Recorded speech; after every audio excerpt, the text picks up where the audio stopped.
Halo semuanya, kita ketemu lagi di videoku melalui channel YouTube ini. Aku punya sedikit cerita atau mungkin lebih ke pendapat. Setelah membaca data-data dari berbagai sumber sekitar beberapa hari belakangan ini, itu yaitu tentang media sosial, khususnya TikTok, yang kebiasaan penggunanya itu pada akhirnya membentuk sebuah budaya baru yang mungkin itu nggak kita sadari. Dan hal ini itu bisa dimanfaatkan ketika kita membuat konten-konten di media sosial. Oh ya, aku pengen cerita juga kalau tadi pagi aku mendapatkan kiriman paket itu dari teman-teman komunitas login. Jadi aku mendapatkan sebuah kaos. Jadi ini komunitas login memberikan saya sebuah kaos yang sayangnya ukurannya boleh dibilang agak sedikit oversize untuk ukuran saya. Tapi ya nggak apa-apa lah. Terima kasih banyak buat teman-teman komunitas login. Dan sebagai bentuk penghormatan kepada teman-teman komunitas login, melalui video ini aku akan pakai kaos ini.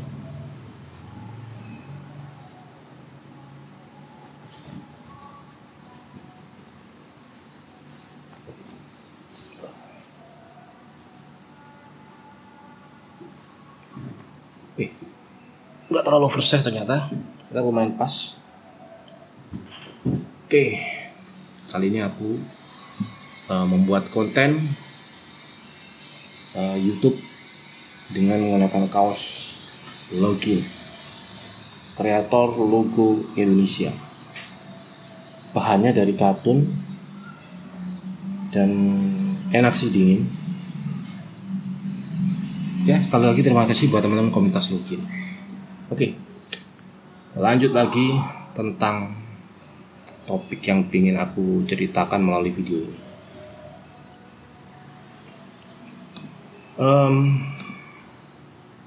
Pada puluhan tahun yang lalu, Andy Warhol, salah seorang seniman yang mempopulerkan seni pop atau pop art, itu pernah mengatakan kalau in the future everyone will be world famous for 15 minutes.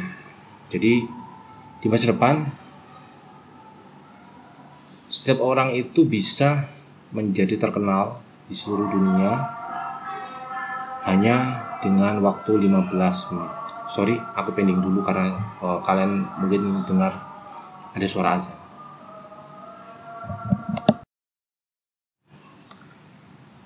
Berikutnya tentang pengguna media sosial di seluruh dunia.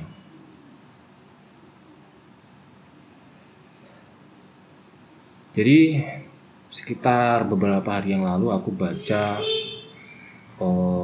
sebuah website yang berisi tentang statistik pengguna media sosial di seluruh dunia, yaitu Data Reportal.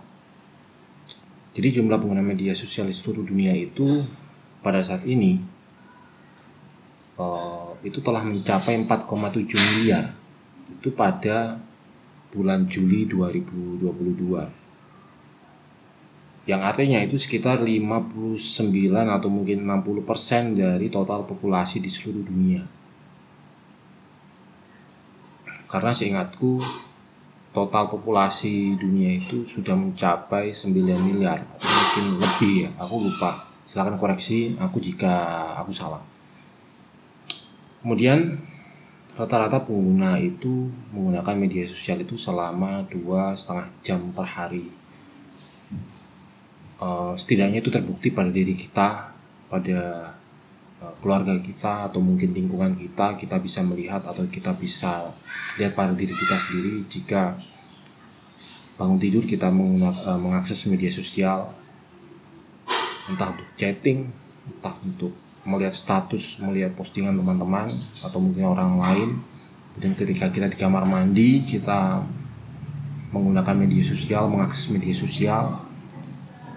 Ketika kita beraktivitas dengan siapapun, kita juga masih menyempatkan diri untuk mengakses media sosial. Dan sebagian besar orang itu mengakses smartphone itu rata-rata sebanyak 2.617 kali per hari. Itu jumlah yang sangat besar, dan kita nggak menyadari itu terjadi pada diri kita juga. Dan untuk yang heavy user itu mencapai 5.427 kali per hari. Bahkan mungkin bisa lebih untuk yang sudah tingkat adiktif. Jadi rata-rata pengguna itu menggunakan smartphone sebanyak itu per harinya. Jadi mengakses smartphone itu sebanyak itu. Kemudian rata-rata pengguna smartphone itu menggunakan 7 platform aplikasi media sosial itu setiap bulannya. Dan mungkin sekitar enggak 7 ya, mungkin sekitar 7 atau 9. Dan dari 9 platform media sosial yang terbesar di dunia itu, yang berada di urutan pertama itu kita sudah mengetahui, yaitu Facebook dengan jumlah penggunanya itu 2,9 miliar pengguna aktif. Jadi pengguna aktif itu beda dengan total jumlah pengguna, karena jika kita mengatakan total pengguna itu mungkin jauh lebih besar, karena ada duplikasi data. Setiap orang itu mungkin bisa memiliki lebih dari 1 atau 2 akun. Yang pertama karena lupa password, itu mungkin ada alasan juga akunnya dihack padahal dia lupa password, atau memang beneran dihack, atau mungkin dia memisahkan akun-akun media sosialnya menjadi beberapa. Yang pertama akun personal, yang kedua akun untuk bisnis, ya begitulah. Kemudian yang kedua disusul oleh YouTube. YouTube itu jumlah pengguna aktifnya itu ada sekitar 2,4 miliar pengguna aktif. Dan disusul oleh WhatsApp urutan ketiga, yaitu 2 miliar pengguna aktif. Kemudian Instagram sebanyak 1,4 miliar pengguna aktif. Kemudian yang kelima WeChat itu sebanyak 1,2 miliar pengguna aktif. Dan TikTok sebanyak 1,02 miliar pengguna aktif. Facebook Messenger 1 miliar pengguna aktif. Yang ke-8 Telegram sebanyak 700 juta pengguna aktif. Dan yang terakhir, yang ke-9 adalah Snapchat sebanyak 617 juta pengguna aktif. Jadi ini aku sambil baca datanya yang ada di website tersebut.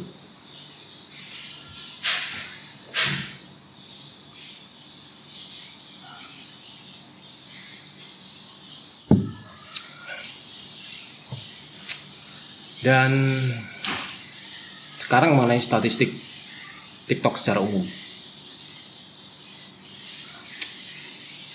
Jumlah pengguna aktif TikTok itu diprediksi akan mencapai 1,8 miliar pengguna pada akhir 2022.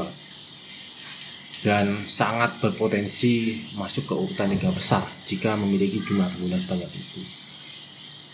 3 besar ini adalah 3 besar platform media sosial di dunia. Jadi bisa di bawah YouTube urutan TikTok. Jadi melampaui WhatsApp.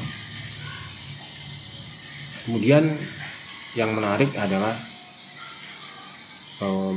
sejak pertama kali diluncurkan, aplikasi TikTok itu telah di-download itu sebanyak 3 miliar kali. Dan ledakan itu tuh mulai atau terjadi khususnya adalah ketika terjadi pandemi COVID-19, yaitu pada tahun 2000 ya. Tahun 2021 juga. Karena pada saat itu konten kreator itu jumlahnya juga meledak. Hampir semua orang itu mendadak menjadi konten kreator. Dan nantinya juga pada akhirnya bisa kita lihat yang bertahan hanyalah sebagian kecil dari orang-orang tersebut. Kemudian menurut data tahun 2021, Jumlah pengguna terbesar TikTok itu berasal dari kawasan yang pertama, yang terbesar itu dari kawasan Asia Pasifik. Yang kedua adalah Amerika Latin. Yang ketiga adalah Eropa. Yang keempat adalah Amerika Utara, termasuk Amerika Serikat. Dan yang kelima adalah MENA. MENA itu Middle East and North Africa, atau Timur Tengah dan Afrika Utara. Gak heran juga kenapa kok jumlah pengguna TikTok terbesar itu berasal dari Asia Pasifik, karena kita bisa lihat jumlah penduduk di China itu sangat besar dan India juga sangat besar. Kemudian Indonesia jumlah penduduknya juga sangat besar. Jadi nggak heran kalau Asia Pasifik adalah pemimpin sebagai jumlah pengguna terbesar TikTok. Nah, sekarang mengenai demografi usia pengguna TikTok. Ada sekitar 35% pengguna TikTok itu merupakan pengguna yang berusia 20 hingga 29 tahun. Itu jumlahnya 35%. Yang kedua, 28% pengguna TikTok itu berasal dari usia 10 hingga 18 tahun. Jadi anak-anak itu banyak sekali yang menggunakan aplikasi TikTok. Kemudian yang ketiga adalah 19% pengguna TikTok itu berasal dari usia 40 tahun ke atas, yang mungkin bisa kita sebut sebagai baby boomer kalau nggak salah ya. Yang keempat, sekitar 18% pengguna TikTok itu berasal dari usia 30 hingga 39 tahun. Itu termasuk saya yang sekarang usianya 39 tahun. Nah, jadi kalau menurut data ini, ketika kita membuat sebuah konten, jika kita ingin konten kita itu viral, jumlah follower kita itu bertambah, maka kita harus menyesuaikan diri dengan merancang konten atau membuat konten yang sesuai untuk usia 10 hingga 18 tahun dan 20 hingga 29 tahun, karena di rentang usia tersebut itu jumlah penggunanya itu cukup besar atau sangat besar. Selanjutnya mengenai demografi jenis kelamin pengguna TikTok. Tentu saja pengguna terbanyak itu berasal dari kalangan kaum perempuan, yaitu sebanyak 57%. Kita bisa tahu itu ketika kita melihat konten-konten di TikTok didominasi oleh kaum perempuan. Kemudian 40%-nya itu kaum pria, sebanyak 40%. Dan yang terakhir sebanyak 3% itu dari jenis kelamin yang lainnya. Itu mungkin kalau yang dimaksud oleh TikTok itu jenis kelamin yang lainnya itu yang enggak disebutkan. Mereka enggak menyebutkan jenis kelamin mereka, entah karena mereka itu transgender, gay, lesbian, atau mungkin biseksual dan yang lainnya. Aku nggak hafal juga jenis-jenis kelamin yang baru-baru, karena toh pada akhirnya nanti kalau kita sudah menjadi mayat, kita sudah menjadi tulang, dan 500 tahun kemudian ada seorang arkeolog itu menggali kuburan kita, jenis kelamin yang ditentukan itu pada akhirnya cuma 2 melalui tulang-tulang itu, yaitu laki-laki atau perempuan. Nggak ada arkeolog atau mungkin penemu tulang belulang itu yang menentukan ini kelaminnya ini transpuan, atau mungkin bukan transpuan, kelaminnya ini lesbian atau gay atau biseksual. Nggak ada, yang ada cuma 2, laki-laki dan perempuan. Tapi ya sudahlah, itu pilihan mereka. Kemudian yang berikutnya, ini data yang aku dapatkan dari website resminya TikTok, yaitu tentang keinginan dan kebutuhan pengguna TikTok. Nah, ini yang paling menarik nih. Ada sebanyak 49% pengguna TikTok itu menggunakan TikTok itu untuk mencari sesuatu hal yang baru. Nah, ini contohnya mungkin untuk konten-konten yang nggak pernah mereka jumpai. Jadi konten-konten yang baru, yang biasanya itu yang baru-baru viral. Jadi sesuatu yang baru ya, seperti takjil itu mungkin sempat viral. Terus apalagi ya, Em, Oki Boy, Oki Jelly Drink itu Oki Boy. Terus apa lagi ya, Orehan, dan dan masih banyak lagi. Kemudian ada 44% pengguna TikTok itu menggunakan TikTok untuk mencari konten-konten yang menyenangkan dan menghibur ya, termasuk yang aku sebutkan tadi. Jadi suatu hal yang baru dan suatu hal yang menghibur. Kemudian yang ketiga, ada 35% pengguna TikTok itu menggunakan TikTok untuk belajar sesuatu hal yang baru. Nah, ini yang aku baru sadar juga, ternyata nggak semua pengguna TikTok itu menggunakan TikTok untuk mencari hal-hal yang nggak berfaedah, yang nggak ada manfaatnya, yang nggak ada gunanya. Ternyata ada pengguna TikTok itu yang menggunakan TikTok untuk mencari dan belajar sesuatu yang baru. Nah, konten-konten ini mungkin yang disebut yang dalam kategori ini itu konten-konten yang edukasi atau edukatif, yang bersifat edukatif. Dan 35% ini enggak jumlah yang sedikit, itu jumlah yang besar. Kalau diambil dari 35% dari 1 miliar pengguna itu berapa ya? Aku malas ngitung. Silakan teman-teman jawab. Kemudian ada 29% pengguna TikTok itu yang menggunakan TikTok untuk mencari inspirasi. Nah, mungkin inspirasi ini mereka mencari inspirasi untuk bisnis apa, atau mungkin inspirasi untuk akan membuat apa, akan merancang. Mungkin mereka seorang desainer, mereka butuh inspirasi berupa desain-desain yang akan mereka rancang berikutnya. Mereka butuh inspirasi itu, atau mungkin inspirasi rumah mungkin, atau mungkin inspirasi yang lain-lainnya. Nah, menurutku data-data ini sangat penting untuk kita jadikan sebagai rujukan sebelum kita merancang atau membuat sebuah konten. Kemudian yang terjadi pada saat ini adalah rata-rata orang itu menggunakan ponsel itu selama 4-5 jam per hari. Dan bahkan untuk yang kategori yang kecanduan berat itu bisa 8-12 jam per hari. Itu yang biasanya mereka itu yang nggak henti-hentinya scroll. Ketika melihat suatu konten di TikTok, di Instagram, scroll terus, dan mereka nggak sadar mereka sudah menghabiskan waktu 1 jam atau mungkin 2 jam hanya untuk mengkonsumsi konten-konten di media sosial. Dan yang kedua, rata-rata pengguna media sosial itu terbiasa dan membiasakan diri untuk fokus dengan suatu topik itu nggak lebih dari 2-3 menit. Dan itu faktanya yang kita lihat pada saat ini, termasuk pada diri kita mungkin ya. Jadi kita itu nggak betah menonton sebuah konten yang durasinya itu lebih dari 3 menit. Biasanya kita skip ketika kita merasa konten itu terlalu panjang. Nah, itulah yang membuat kemampuan kita secara nggak langsung, yaitu kemampuan bernarasi kita itu semakin menurun. Karena pada yang pertama kita sudah mulai malas membaca buku, kita mulai enggan menulis, kita mulai enggan pada akhirnya itu membuat kita mulai kesulitan untuk fokus dengan suatu topik dengan durasi yang cukup panjang, apalagi 1 jam lebih.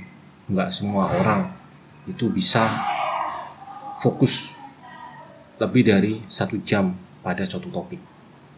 Nah, yang ketiga adalah 5 detik pertama itu sangat menentukan suatu topik itu menarik atau tidaknya disimak pada 1 hingga 2 menit berikutnya. Jadi pada saat ini, yang seperti saya katakan tadi di awal, 5 detik pertama itu sangat menentukan suatu topik itu bisa viral atau enggaknya, suatu topik itu dianggap menarik atau tidaknya.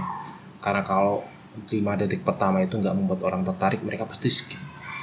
Dan itu yang saya rasakan dan saya alami dari beberapa konten-konten saya yang sempat FYP.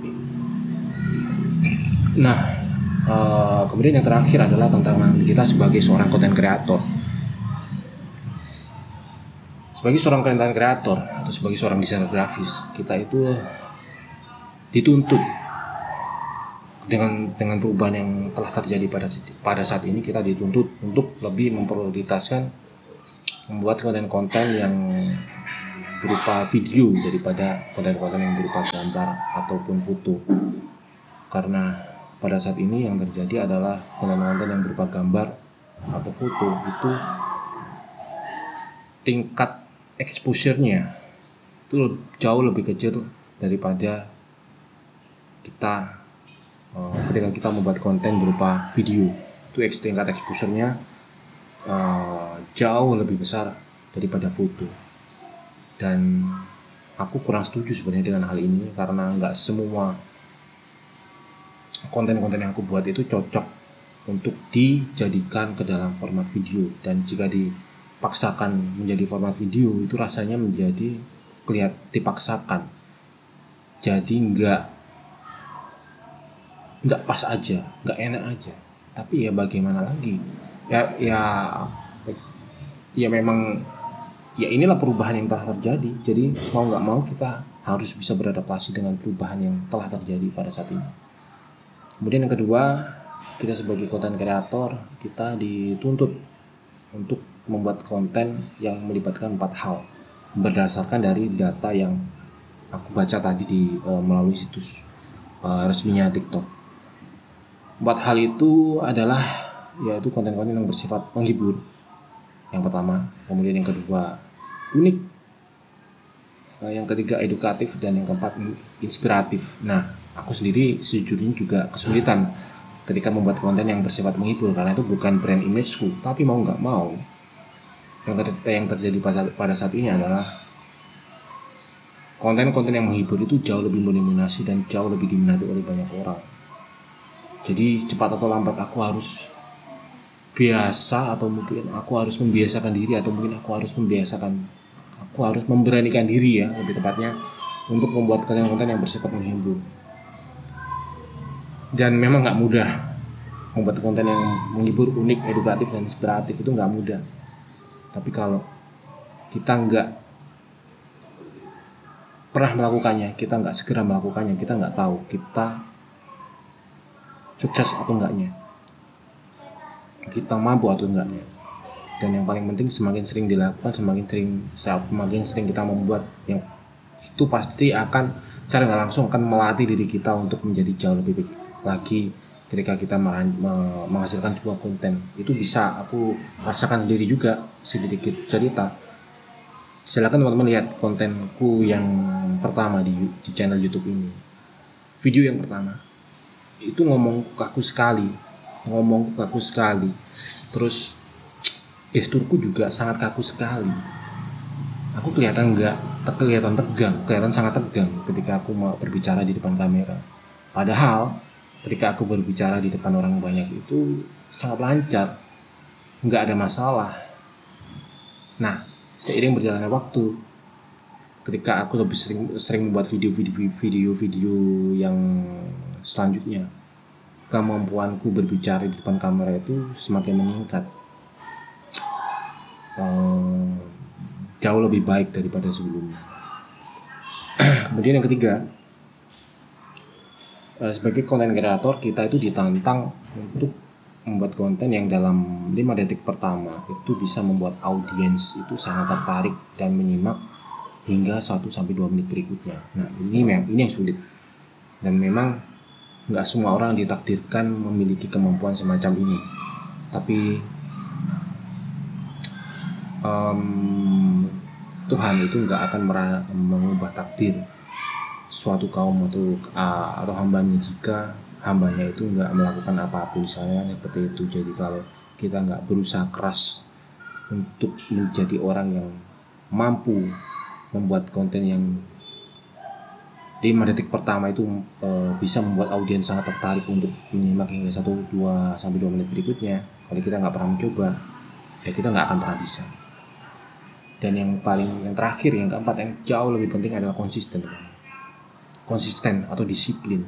Karena sebagus apapun, sebaik apapun kemampuan diri kita untuk menghasilkan sesuatu, merancang sesuatu, kalau kita nggak pernah disiplin, kalau kita nggak bisa disiplin, kita nggak bisa konsisten menjaga atau berada di rel itu selama bertahun-tahun, selama berbulan-bulan, berhari-hari, berminggu, dan hingga bertahun-tahun,